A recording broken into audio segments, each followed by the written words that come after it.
Bonjour Guillaume Doki-Tonon. Bonjour Fanny. Vous êtes le fondateur de Reach. Alors vous accompagnez les entreprises dans le domaine du marketing d'influence. Pouvez-vous nous rappeler brièvement ce qu'est le marketing d'influence? Alors avant de parler de marketing d'influence, il faut comprendre ce que sont les influenceurs. Oui. Alors les influenceurs, on les voit tous aujourd'hui, c'est l'été, on va partir en vacances, on regarde souvent des articles de blog ou des vidéos sur sa prochaine destination de voyage. Donc ce sont ces gens, ces passionnés finalement qui arrivent à fédérer aujourd'hui des centaines, des milliers, voire des dizaines de milliers, voire des millions d'abonnés. Et donc ce sont ces personnes-là qui partagent cette passion. Et aujourd'hui, le marketing d'influence, c'est comment les marques peuvent s'appuyer sur ces gens pour communiquer. Et qui sont donc les influenceurs en 2019 et sur quels réseaux sociaux s'expriment-ils? Alors, il faut déjà savoir qu'en France, il y a à peu près 150 000 influenceurs qui s'expriment en majorité sur Instagram, mais tous les réseaux sont concernés. Le portrait robot, puisqu'on fait une étude chaque année un peu de l'écosystème des influenceurs, oui. Il a entre 19 et 30 ans, mais c'est pareil, on retrouve des influenceurs de tous les âges. Pour la majorité d'entre eux, c'est des personnes qui font ça en activité secondaire, donc ce sont plutôt des passionnés. On a souvent l'image de l'influenceur qui est un influenceur professionnel. Oui. En fait, c'est pas du tout représentatif des influenceurs aujourd'hui, de la majeure partie. Donc voilà, ce sont des passionnés qui créent du contenu et le partage auprès de ses communautés. Et pourquoi les marques ont recours au marketing d'influence? Qu'est-ce que cela leur apporte concrètement? On comprend assez bien que quand on a quelqu'un qui est capable de créer du contenu, de le diffuser sur une communauté qui est extrêmement engagée, extrêmement en attente de ce contenu, c'est quelque chose qui va intéresser les marques.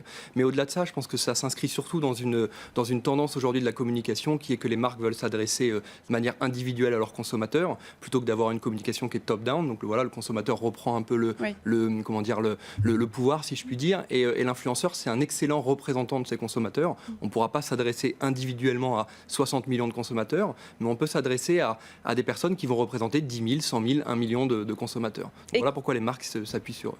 Okay. Et comment, concrètement, pour les entreprises qui nous regardent, comment on intègre le marketing d'influence dans sa stratégie de marketing globale? Comment vous les accompagnez là-dessus? Alors déjà, on essaye de l'intégrer le plus tôt possible, ça c'est extrêmement important. En fait, l'influenceur, au-delà d'être diffuseur d'un contenu, il est créateur d'un contenu. Et c'est extrêmement important parce que le contenu qui est créé, on peut le partager de plein de manières, on peut l'utiliser de plein d'autres manières que juste avec les influenceurs. Et donc l'idée, c'est de réfléchir très en amont à sa stratégie d'influence marketing. Oui. Nous, c'est l'effort qu'on fait faire aux marques, c'est de réfléchir très tôt à ça.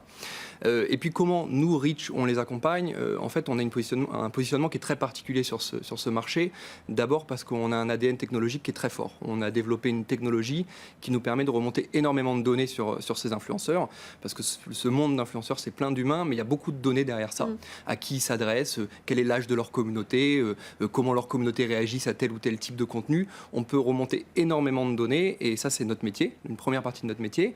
Et la seconde partie, c'est de conseiller les marques, c'est de l'humain, du conseil, c'est de voir comment, avec toutes ces données qu'on récupère, comment on crée les stratégies d'influence marketing qui sont les plus performantes et efficaces. Et comment vous voyez l'évolution de ce métier? Quelles sont les 2-3 tendances à venir? Les grosses tendances aujourd'hui, alors il y a une tendance technologique, je vous le disais, on a un ADN technologie fort, et pourtant aujourd'hui on pense que ce qu'on est capable de récupérer en termes de données, d'informations, c'est 10% de ce qu'on sera capable de récupérer dans le futur. Oui. C'est-à-dire qu'on peut aller très très loin sur la manière de qualifier les influenceurs et leur communauté. Donc développer énormément la technologie, ça c'est une tendance forte.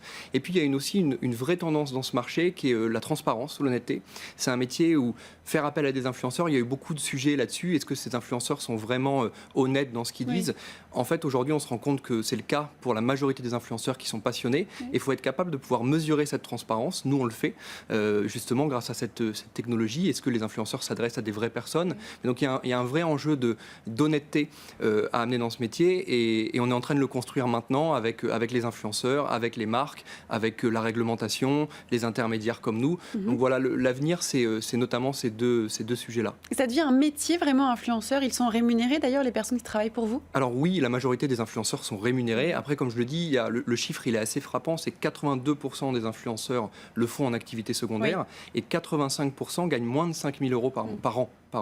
Donc vous voyez, à 5 000 euros par an, on ne peut pas considérer que c'est un métier. Moi aujourd'hui, 5 000 euros par an, je considère que finalement c'est des revenus qui vont permettre d'acheter du meilleur matériel, une caméra, de pouvoir passer plus de temps sur sa passion et la création de ses contenus. Merci beaucoup pour toutes ces précisions, Guillaume Doki-Tonon. Je rappelle que vous êtes le fondateur de Reach. Merci Fanny.